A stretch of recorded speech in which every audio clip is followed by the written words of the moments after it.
guys, ketemu lagi dengan Yayasan Mutiara Bunda Serpong. Di sini aku mau berbagi tips lagi nih. Ini khusus untuk kalian para babysitter ya. Gimana sih jadi babysitter idola para majikan?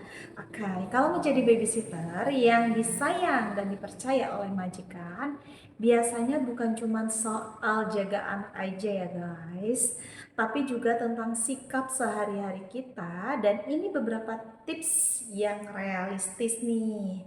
Yang pertama, disiplin dalam waktu. Nah, ini menjadi faktor utama nih karena kerja kita dilihat oleh waktu, mulai dari bangun tidur sampai dengan mau tidur lagi.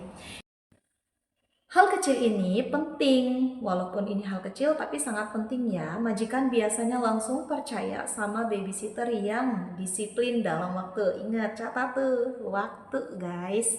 Nah, yang kedua adalah perhatikan dengan detail kebiasaan si anak. Kita sebagai pengasuh anak, maka kitalah yang bertanggung jawab dan kitalah yang paling paham untuk detail jadwal dan kebiasaan si anak.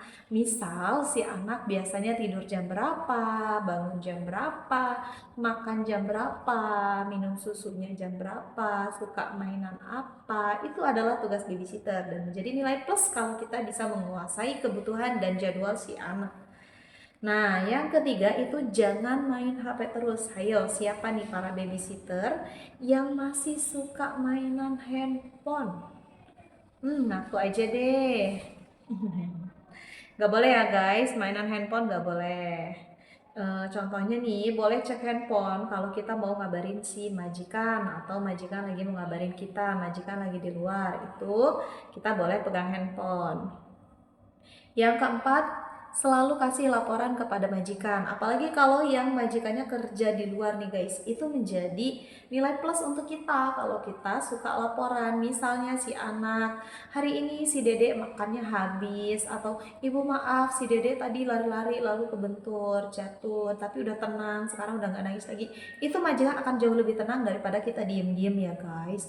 No, gak boleh diem-diem. Selanjutnya sabar dan tidak mudah emosi. Guys, namanya babysitter, menjaga anak itu pasti ujiannya besar. Yang mulai dari anak tantrum, anak GTM, ataupun anak mulai dari majikannya juga nih, majikannya nggak sabaran, mau anaknya cepat-cepat diurus. Itu kita harus sabar, nggak boleh emosian ya guys.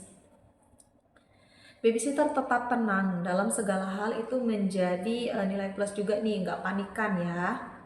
Terus selanjutnya menjaga kebersihan. Misalnya si anak habis makan, apa yang harus kita lakukan? Membersihkan tempat makan, membersihkan alat makan, membersihkan pakaian jika anak makannya masih belepotan, atau si anak habis mainan, kita bersihin langsung mainannya. Nah, itu bisa menjadi tips juga tuh untuk kita biar kita lebih lama di rumah majikan ya guys.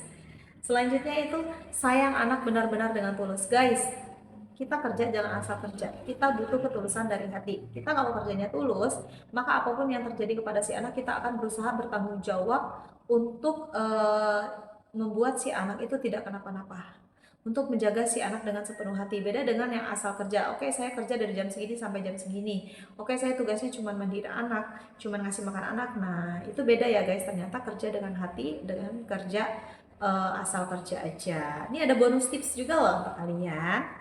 Kadang babysitter itu menjadi idola itu bukan karena pintar, tapi karena si anak sudah cocok dengan kita. Biasanya kuncinya di anak guys. Kalau kerjaannya kita bagus, si anak cocok dengan kita, ini insya Allah kebanyakan biasanya tuh para babysitter lebih lama di rumah majikan. Tapi kalau udah kerjaannya kita nggak bagus, si anak pun nggak cocok dengan kita, ya mungkin lambat laun kalau majikannya nggak sabaran, kita bisa deh dipulangin lagi ke yayasan. Mudah-mudahan tips ini bermanfaat ya guys untuk kalian semua. Kita tunggu nih ada tips-tips apa lagi nih selanjutnya dari Yayasan Mutiara Bunda Serpong untuk kalian para babysitter hebat dan cerdas. Terima kasih, dadah.